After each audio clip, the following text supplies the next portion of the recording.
She wasn't born a monster. But by the time she picked up a gun and murdered 7 men, the world had already given up on Aileen Wuornos. Aileen's story begins in the shadows. Born in 1956 in Michigan, her life was poisoned from the start. Her father was a convicted sex offender who hanged himself in prison before she ever knew him. Her mother abandoned her before she was even 1 year old. She and her brother were dumped on their abusive grandparents, and what followed was a nightmare. By the time she was 11, Aileen was trading sexual favors to boys at school for cigarettes and food. At 14, she became pregnant after being assaulted by a family acquaintance. Her son was taken from her and put up for adoption. Shortly after, she was kicked out of the house and began living in the woods behind her town, surviving off prostitution, theft, and whatever scraps she could find. She became a drifter, hitchhiking, selling her body to strangers. Her mugshot file began to grow: armed robbery, DUI, assault. But what no one realized at the time was that Aileen was spiraling towards something much darker. Between 1989 and 1990, Florida police began discovering male bodies along the highways.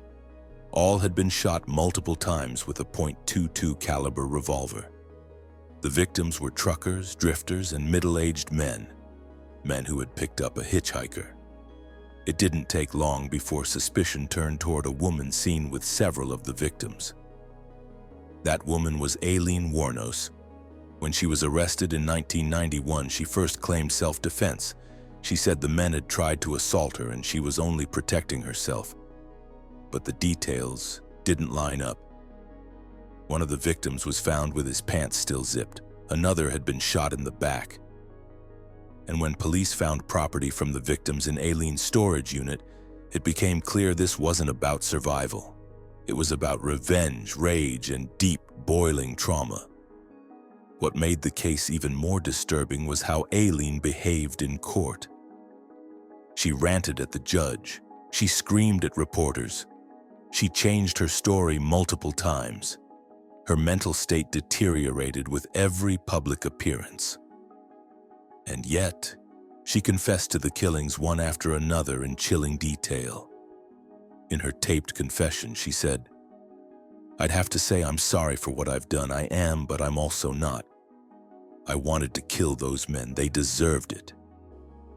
You can see her final recorded words and expressions in this widely viewed real-life interview. 6 of the murders led to convictions. She was sentenced to death.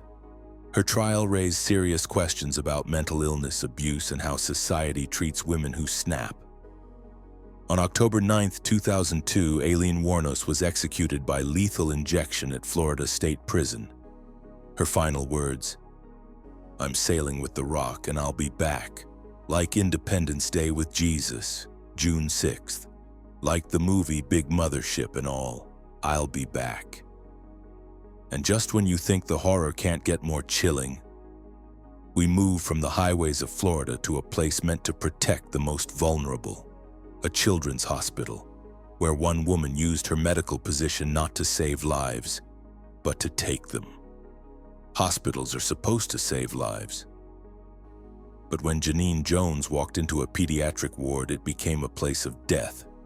Born in 1950 in Texas and adopted as a baby, Janine worked as a vocational nurse at a pediatric clinic in San Antonio. That's where the deaths began. One by one, babies under Janine's care suffered unexpected medical emergencies. Some were revived, others were not. Parents were devastated.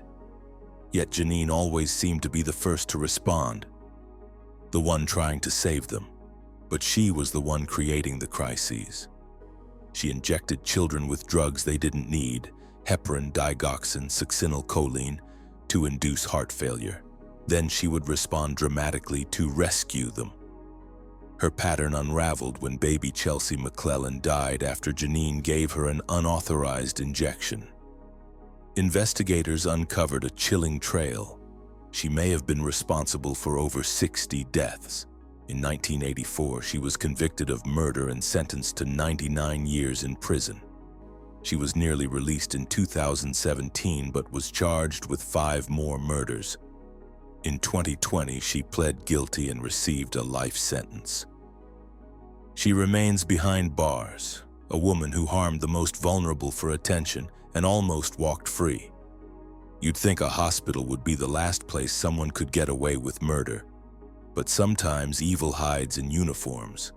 Other times it hides in plain sight, behind a mask, in a wrestling ring, in the crowded streets of Mexico City, where another woman turned murder into a pattern no one saw coming.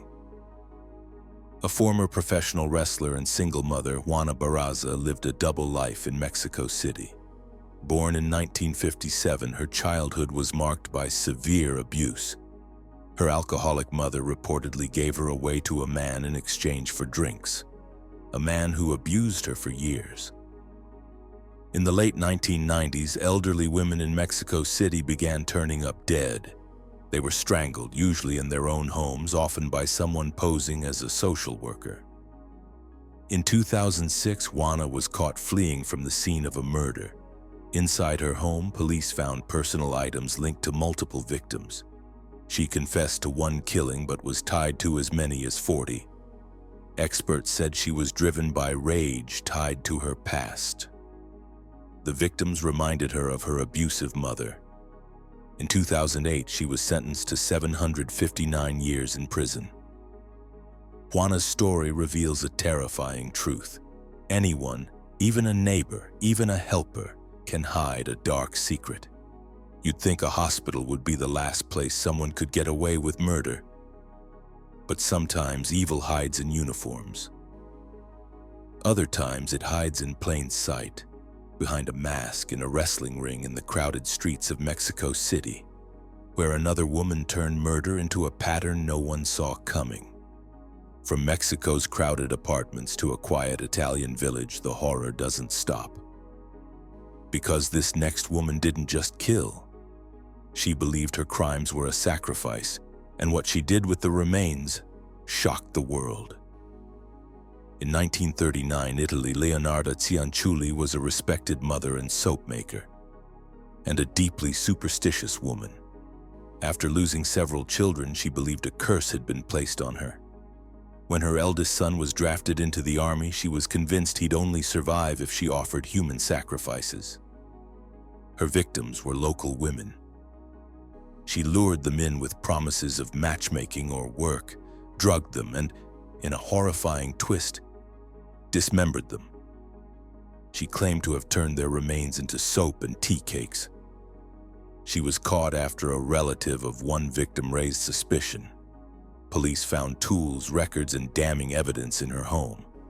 In 1946, she was sentenced to 30 years in prison and 3 years in a mental asylum, which she had eerily predicted. Her cauldron and crime scene tools remain on display in Rome's Museum of Criminology. These are not fictional characters. These are real women, each shaped by their pasts, driven by desperation, anger, or delusion, and each leaving a horrifying legacy behind. If this story shocked you, you're not alone. These aren't just headlines. These are real people, real victims, and real lives destroyed. If you want more stories like this, the dark, the true, the untold, hit that subscribe button, give this video a like, and drop a comment telling us which case left you speechless.